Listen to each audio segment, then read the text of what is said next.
8월 6일 목요일 미국 시장은 금리 상승과 유가 반등에 눌리며 소폭 하락했습니다. 다우가 0.9% 내린 53,885로 464포인트 빠졌고 S&P 500은 0.2% 하락한 7,710, 나스닥은 거의 보합인 26,348로 마감했습니다. 오늘 하락의 배경은 크게 둘이었습니다. 하나는 국채금리가 다시 올라 10년물이 4.67%, 30년 만기가 5.21%까지 오른 것이고, 다른 하나는 유가가 4% 튀어 배럴당 78달러를 넘어선 것입니다. 유가는 며칠 전 재무장관의 협상 기대 발언에 6% 넘게 빠졌었는데 오늘은 이란이 미국 선박의 호르무즈 해협 통과를 막을 수 있다는 보도에 다시 올랐습니다. 발언 한마디에 빠졌다가 실행이 불투명해지자 되돌아온 셈입니다. 주택담보대출 금리도 6.69%로 5주 연속 오르며 1년여 만에 가장 높았습니다. 다만 한 유명 전략가는 S&P 500이 8월 말까지 8천까지 갈 수 있다는 낙관적인 전망을 내놓기도 했습니다. 개별주에서는 저장장치 회사들의 하락이 눈에 띄었습니다. 웨스턴 디지털이 13%, 샌디스크가 5% 빠졌는데 이상한 점은 두 회사 모두 매출이 사상 최대였다는 것입니다. 그런데도 주가가 폭락한 이유는 회사가 내놓은 앞으로의 전망, 즉 가이던스가 시장의 높은 기대에 못 미쳤기 때문입니다. 마진은 대체로 평평하고 가격 인상도 소폭에 그칠 것이라고 안내한 것입니다. 그런데 여기서 흥미로운 대목이 있었습니다.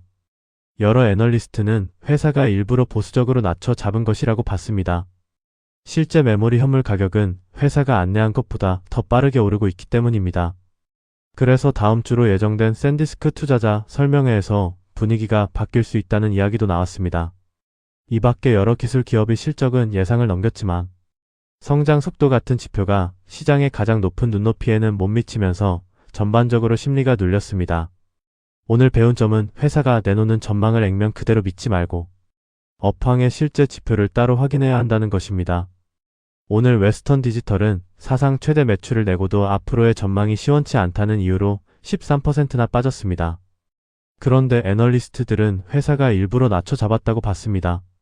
이것을 흔히 보수적 가이던스 또는 낮춰 부르기라고 합니다. 회사가 왜 그럴까요?